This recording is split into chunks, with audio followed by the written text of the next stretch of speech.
Okay, I think we'll make a start. I would like to welcome on stage an award-winning, amazing, the Digital Leader of the Year, Spryker Digital Leader of the Year, Oscar-excited award-winning, Jose, who's going to tell us all about the wonderful work he's been doing. Jose, welcome on stage. Thank you. Thank you, Chris. Do you have the clicker? No. Let me get a clicker for you. Okay, so thanks so much. It's the center one, right? The middle, yeah. Okay, so hello everybody. It's so good to be in Nashville. Man, it seems like years have passed since I took the stage last at an Excite event. Feels almost like a month. Yeah, no, well. Today I'm talking about Duplo and how we are reshaping grocery supply in Mexico and Latin America. So, just a bit about myself. I am Jose Manuel Esparza. I'm head of digital commerce in Mercado Mayco. I'm a physicist turned digital business entrepreneur and intrapreneur. I have 13 years of experience building B2B digital products and platforms for micro businesses in Latin America. Well, a little bit about the company, Mercado Mayco. We are a CPG wholesaler in northeastern Mexico. And actually, we have spent the last 30 years boosting Mexico's #1 family venture, the Tiendita de la Esquina. But, I mean, what exactly is a tiendita? Well, it is simply a mom-and-pop grocery shop. And question is, why are these tienditas relevant like today? And I mean, other than for the nostalgia or the creative inspiration for country music, thing is, tienditas account for over 50% of grocery distribution in Mexico. And they account for over 78% of household expense in food and beverage in the country. So, in fact, if you take a look at the map, you see all these dark spots. They are areas where there are no supermarkets and no convenience stores in the country. So, I mean, that's why tienditas are relevant today and will remain relevant for the foreseeable future. So, a bit about shop owners, tenderos. We see them as heroes, and they are facing challenges. For example, the tiendita is often built within their homes, in their garages, living rooms, basically any spare room. So their working hours are basically their waking hours, at least. There are awesome stories about that. But just to give you an example of the challenges that they are facing, whenever a tiendita wants to resupply, they need to stop service, close shop, maybe pay for a truck to get them to the wholesaler's warehouse, spend a couple hours there, return, reopen, up to 6 times per week. So the opportunity costs are just staggering. And just as they face challenges, they also pose challenges, because they are digital laggers, on average 42 years old. They have no credit cards, no bank accounts. They are kind of averse to registration. And they basically operate in a pen and paper fashion. So we wanted to help them in this quest of serving their communities. We wanted to help these heroes. So what did we actually do? Well, Holy Tiendita Batman, we became their digital sidekicks. And we had this plan to face and surmount the challenges that they posed. And I mean, we knew that traditional e-commerce wouldn't do the trick. We knew that we needed to build this tailored experience in which they would feel comfortable with that digital platform. So that's where actually Spryker comes in. We leveraged the power of headless to build a tailored experience. And actually, Spryker is the centerpiece of our digital ecosystem. So basically, orders flow seamlessly from our customers' fingertips, every step all the way to our delivery teams. So that way we can focus on service and not technology, because no one cares about that. I mean, our customers. So another challenge was, if you remember, our customers do not have any credit cards or bank accounts. So we actually take cash. Our delivery team will get the orders to our customers, and then they will collect cash too. So that's interesting. And most importantly, I think the human touch is super relevant. So we actually have teams of colleagues in customer acquisition, customer success, customer service, delivery, obviously, that go hand in hand with tenderos, so they feel really that they are not dealing with robots or bytes, right? So if you remember, I said there are no computers within the tienditas. They are pen and paper.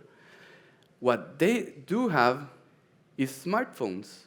So every tendero, every family member of the tendero has like the latest smartphone. And yeah, it's crazy. So we actually built this mobile-first experience that's powered by Spryker. And here's a quick look at our Android app. So it focuses on easy service, on search. It comes first. It's always visible. Turns out about 70% of products added to cart come from search. So it's super relevant. We have all these familiar retailing styles. We have this sticky menu. We have this accessible cart, large product tiles, easy to add to cart the products. You don't actually have to go into the product page.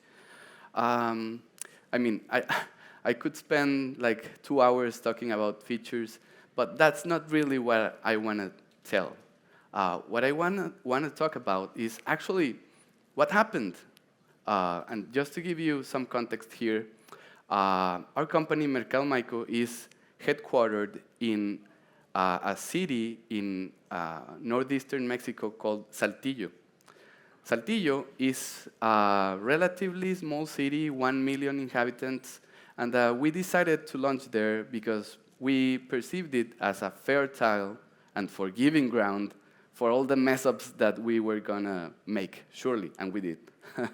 So we launched on November the 1st, 2021, and well, 7 months in, I can proudly say that we represent a 6.3% share of total revenue.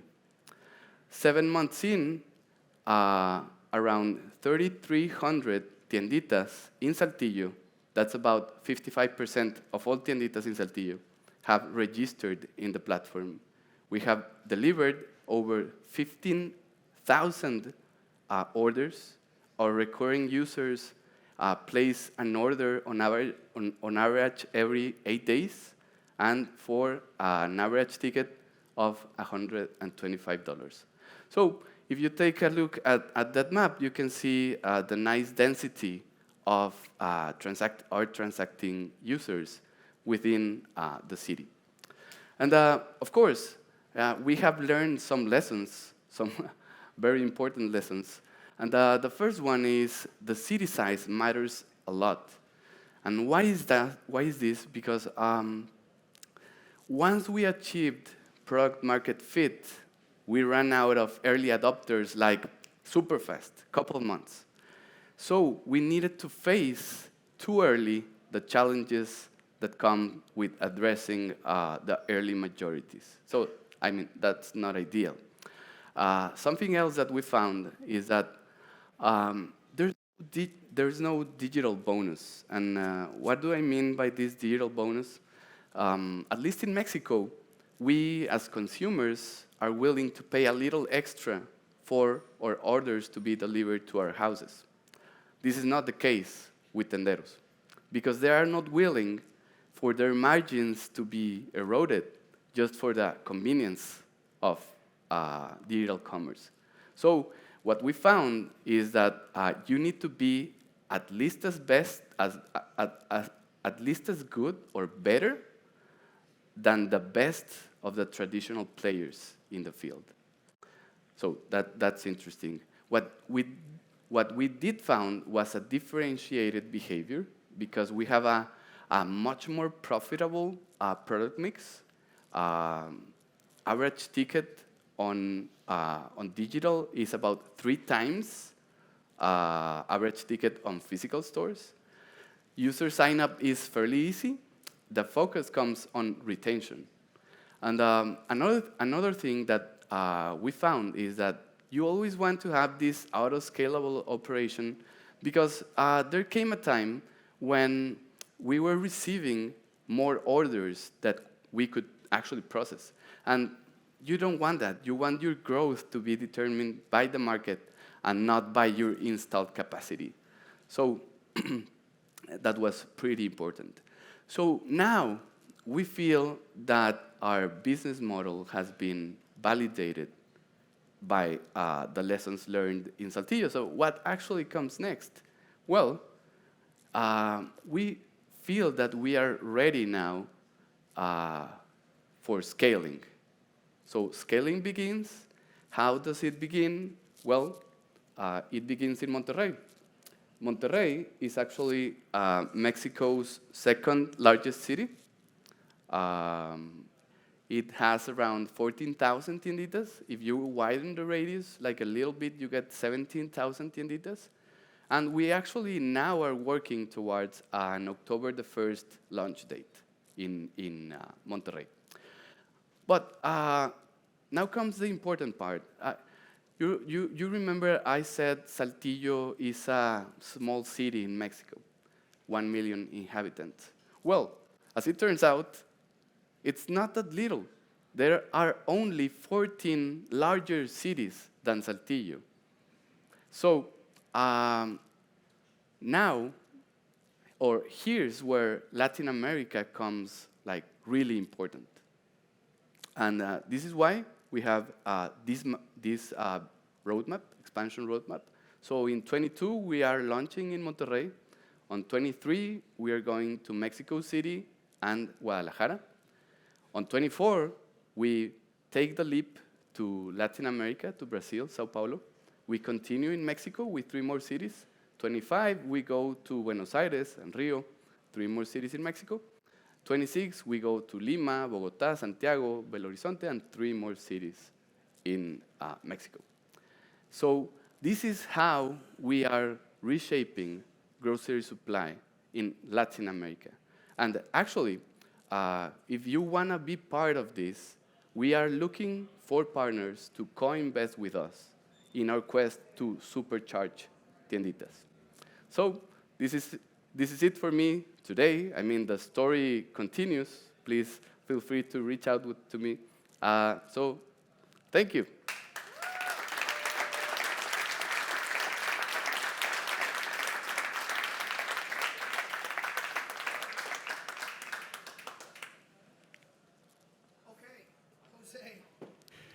Awesome. Good to see you, my friend. I think we had a couple minutes. Well done. Any questions for Jose? Yeah. Okay, question. What was the most challenging part to drive adoption for the users? As having a great idea and a great solution is one thing, but really making it successful, adoption is a really important thing. Yeah, no, that's a great question, because it was one of the main challenges, one of the main sources of skepticism before launch, because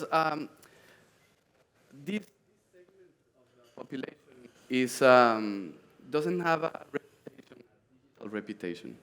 So it's easy, in Mexico, it's so easy like to just pull them out and say, oh, it's not going to work, they're not ready, they are not doing it, right now. But the thing is, at least that is how I see it, we as digital product creators have not been able to build something for them. It started with design, a lot of bouncing ideas with the customers, and then the human touch once we launched. Without those human teams of colleagues on the field, it would be very difficult. But I mean, those factors really allowed for adoption to like just pop. Couple, oh, yes, Melissa. Yeah, great. How much time did it actually take from concept to launching your platform, given the complexity of what you were doing, and how many essentially devs did you need to actually make that happen? Well, that's a crazy part of the story because we actually signed with Spryker on 31st of March 2021. We started implementation somewhere around April. And so it took us, what, six months, something like that? Well, we launched our closed beta on the last week of September, the open beta the 1st of October, and on production on November the 1st. So it was a breakneck speed that we needed. And we actually, we went with, like, the heavy lifting was transferred to a partner, but we wanted to take that knowledge back and that technology back.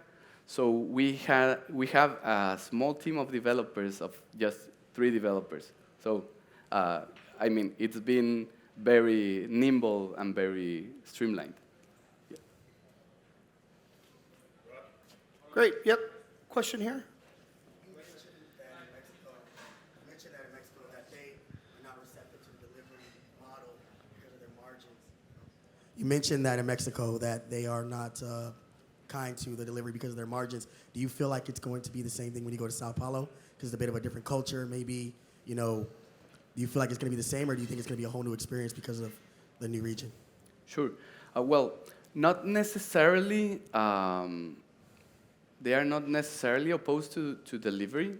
They are actually very welcoming of delivery. What they do not welcome is to pay a bonus for the digital model. So this actually made us think a lot, because one of the main basis for it to work, it was our hypothesis, was that we needed to have the same prices than in physical warehouses. And this is not a common practice in wholesaling, in Mexico at least. So this actually made us turn back to manufacturers and sell them the project and really start negotiating some better conditions in order to keep prices the same as in physical warehouses. So returning to the question, do I feel that that will be the same in Latin America? Yeah, totally. It will be the same. We've got one more question Yep. over here. Michelle. Did you mention that there was no credit card? Yes. So it's a cash on delivery? Yeah, it's crazy. Yeah, no, so our delivery team actually gets the order to the customers, and they also collect cash. So we also built an app for that, for the collection of cash, like what every driver should return when they return to the warehouse. So yeah, I mean, it's a challenge, but it was the only way of doing it. You think that that's going to continue like that, or would you try to maybe, you know, bring a financial partner to rather like get these customers to qualify to have credit cards? Maybe, I don't know, like as an extra service. Yeah, no. We actually built, that's a great point, because I don't talk often about this, but we actually built an alliance with some banks in Mexico in order to do just that, to create, right now, it makes like not much sense for tenderos to get bank accounts, because they can't do anything with them. they are just open to tax authorities, and that's what they do not want. Yeah, well, that's how it rolls. But These are your suppliers that you're talking about, right? Rather, or actually the customers? no, the customers. Yeah. So that doesn't make sense to our customers because they do not qualify for financial products such as loans or credit cards. And why is that? Because they actually have no income verifiers.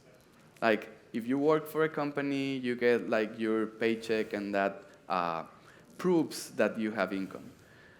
With tenderos, that's not the scenario because they are just receiving cash too from their customers and some transactions on credit cards too. But this alliance actually allows for transactionality within the platform to be used as income proof in order for our customers to get their first loans or credit cards. So yeah, that's a big part of it, but it will take time. Rob, I think we've got one more question. Okay. So what to you was the striking factor or the competitive advantage Spryker provided to you over other competitive platforms when you are evaluating or taking the decision to go with the Spryker while going with this? Okay, so the question is why we chose Spryker above some... Yeah, what was the most critical factor or like the competitive Critical advantage was factor. Spryker providing to you? Yeah, well, I think there's a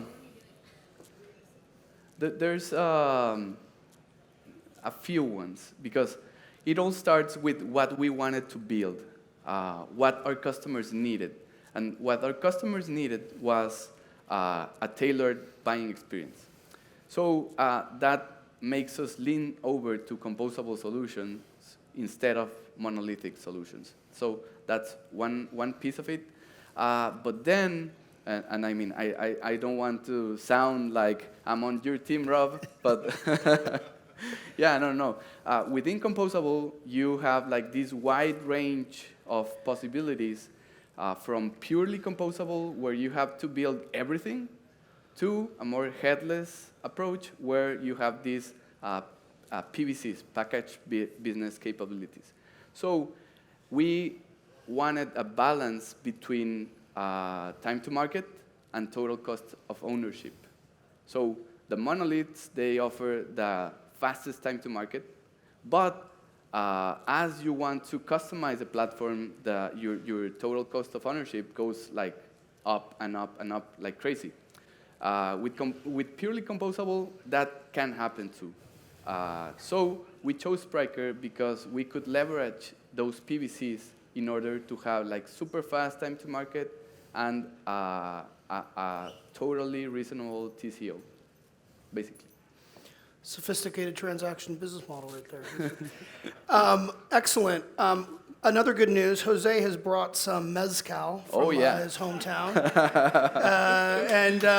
And later this evening, he's welcoming everybody here to come do some tasting, if that's okay. I just okay, good. Sure, I just invited everybody to do I that. got 2 bottles, so everyone can have some. Excellent. Another amazing customer story. Thank you, Jose. Thank you, Appreciate Rob. it. Thank you. Good. Good job.